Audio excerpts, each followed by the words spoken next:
दोस्तों, एक समय की बात है। पहाड़ी पर बसे एक गांव में जवान लड़का रहा करता था। वह अपने पूरे गांव में अपने आलस्य और कामचोरी के लिए प्रसिद्ध था। सभी उसे आलसी ही कहते थे, क्योंकि वह पूरे दिन एक पेड़ के नीचे पड़ा रहता, सो जाता और अपने भविष्य के बारे में अच्छे अच्छे सपने देखता। उसके दिन ऐसे ही आलस से गुजर रहे थे। लेकिन एक दिन उस गांव में बौद्ध भिक्षुक पधारे, जो अगले कुछ दिनों तक उसी गांव में ठहरने वाले थे। वे गांव में भिक्षा मांगते और दिन भर लोगों को उपदेश देते और रात को गांव के बाहर बने बौद्ध मठ में विश्राम करते। जब भी वो भिक्षा लेने जाते और लेकर वापस लौटते तो हर बार उस जवान आलसी लड़के को उसी पेड़ के नीचे लेटा हुआ पाते। वे लगभग 3 दिनों तक ये सब देखते रहे। वो समझ गए कि यह लड़का मानसिक आलस्य का गुलाम है। अगले दिन जब वे भिक्षा मांगकर वापस लौट रहे थे तो वह उस लड़के के पास गए और अभी भी वो उसी पेड़ के नीचे लेटा था। उन्होंने लड़के से कहा, बेटे, मेरे पास तुम्हारे लिए एक काम है। मैं चाहता हूँ कि तुम उस पहाड़ी की चोटी तक जाओ और वहां से मेरे लिए एक पंख लेकर आओ। लड़के ने लेटे लेटे अपना सर पहाड़ी की तरफ घुमाया और उसकी सबसे ऊंची चोटी तक अपनी नजर दौड़ाई। उसके बाद उसने बौद्ध भिक्षुक की तरफ देखा और उनका उपहास उड़ाते हुए कहा, यह असंभव है, मैं उस पहाड़ी तक नहीं जा सकता, मैं बहुत आलसी हूँ। बौद्ध भिक्षुक ने कहा, अरे, मुझे जिस पंख की तलाश है वो उस पहाड़ी के शिखर पर भी नहीं मिलेगा। वो तो उस पहाड़ी के दूसरी तरफ एक गुफा के अंदर ही मिलेगा। उसके लिए उस पहाड़ी पर चढ़कर दूसरी तरफ उतरकर गुफा के भीतर जाना होगा। लेकिन वह कोई साधारण पंख नहीं है। ऐसा पंख तुमने आज तक नहीं देखा होगा। वह एक बहुत ही सुंदर और दुर्लभ पंख है। वह अपनी रोशनी बिखेरता है। भिक्षु की इन बातों से उस लड़के के अंदर उत्सुकता जागी। उसने आज से पहले ऐसे पंख के बारे में सुना भी नहीं था और ऐसे रोमांचक सफर के बारे में सुनकर वह अंदर से उत्साहित हो गया। इसीलिए उसने भिक्षु की चुनौती को स्वीकार किया और वहां से पहाड़ी की तरफ चल पड़ा। चढ़ाई काफी लंबी और कठिन थी। जल्द ही लड़के का शरीर थकने लगा, सांसें फूलने लगी और शरीर से काफी पसीना बहने लगा। लेकिन फिर भी उसने चलना जारी रखा। जैसे जैसे वह ऊपर और ऊपर चढ़ता गया, उसे प्रसन्नता और उत्साह की अनुभूति होने लगी। उस प्रसन्नता को उसने पहले कभी महसूस नहीं किया था। अतः जब वह कड़ी मेहनत व लंबे प्रयास के बाद पहाड़ों के शिखर पर पहुंचा तो वह पूरी तरह से थक चुका था, लेकिन वह उसी के साथ खुश था।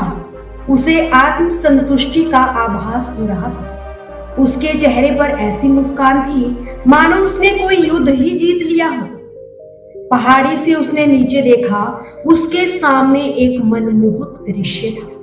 अपने अंदर उसने एक उपलब्धि की भावना महसूस कर ली थी। वह उसने आज से पहले कभी भी नहीं की। परंतु असली चुनौती तो आगे थी। उसे पहाड़ की दूसरी ओर उतरना भी था और उस गुफा को ढूंढना था जहां पंख के मिलने की बात कही गई थी।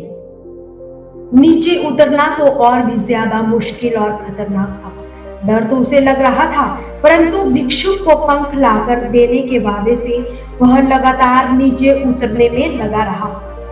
काफी खोज के बाद अंत में जब वह गुफा में पहुंचा तो उसने देखा कि पंख वहीं पड़ा था, जो गुफा के प्रवेश द्वार से छनकर आ रही रोशनी में नजर आ रहा था। उसने पंख उठाया और पंख की सुंदरता को देखकर अचंभित हो गया। वह काफी समय तक उसी पंख को निहारते रहा, लेकिन फिर उसे याद आया कि अभी तो उसे वापस भी जाना है। वह थक चुका था, चिंतित था कि अब वह पहाड़ पर वापस कैसे चढ़ेगा और उन तक पंख कैसे पहुंच जाएगा। एक पल के लिए उसने हार मानने की सोची, मगर उसे वह उपलब्धि और गर्व की भावना याद आ गई जो उसने पहाड़ी के शिखर पर पहुंचने पर महसूस की थी। उसे एहसास हुआ कि उसके अंदर इस सफर को पूरा करने की ताकत और दृढ़ संकल्प है। उसने दोबारा चढ़ना शुरू किया। पूरा शरीर मानो टूट सा गया हो। कई बार लड़खड़ाया, वह गिरा भी, पर फिर भी उसने हार नहीं मानी। वह खुद को आगे बढ़ने के लिए लगातार प्रेरित करता जा रहा था। अथक प्रयास व कई घंटों की मेहनत के बाद सब वह बौद्ध भिक्षु के पास पहुंचा और उनके हाथों में वह पंख रखा तो उसकी खुशी का ठिकाना ना था। उसे महसूस हुआ कि आज उसने अपने आलस पर काबू पा लिया है और कुछ अलग ही करके दिखाया है। उसके चेहरे पर इतनी खुशी और संतुष्टि देखकर बौद्ध गुरु मुस्कुराए और बोले, बहुत बढ़िया मेरे पुत्र, आज तो तुमने जीवन का एक महत्वपूर्ण सबक सीखा है कि आलस्य कोई ऐसी चीज नहीं है जिसे सहज स्वीकार कर लिया जाए। यह तो एक चुनौती है जिसे दूर करना बहुत ही ज्यादा आवश्यक है। यह एक बाधा है जिसे पार करना होगा। आलस को खत्म करने के लिए तुम्हें अपना पहला कदम उठाना ही होगा। अपने लक्ष्य की ओर चलना ही पड़ेगा और तब तक चलते रहना पड़ेगा जब तक कि अपनी मंजिल को हासिल नहीं कर लें। लड़के ने उनकी बातों की गहराइयों को समझते हुए हाँ में अपना सर हिला दिया।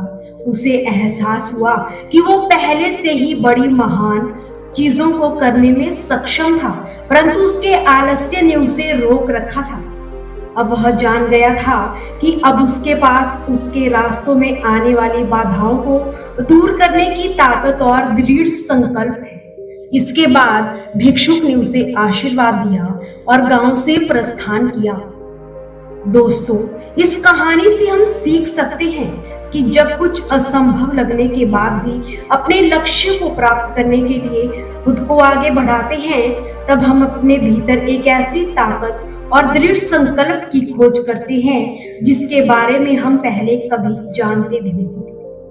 आलस पर काबू पाने के लिए हमें खुद को चुनौती देनी चाहिए और बड़े लक्ष्य बनाने चाहिए। अपने लिए एक नियम बनाकर और उस पर टिके रहकर हमें मेहनत करते रहना चाहिए। दोस्तों, आपसे फिर मुलाकात होगी ऐसी ही प्रेरणादायक कहानियों के साथ। हमसे जुड़े रहने के लिए हमारे चैनल को सब्सक्राइब करें और वीडियो को लाइक करना बिल्कुल ना भूलें।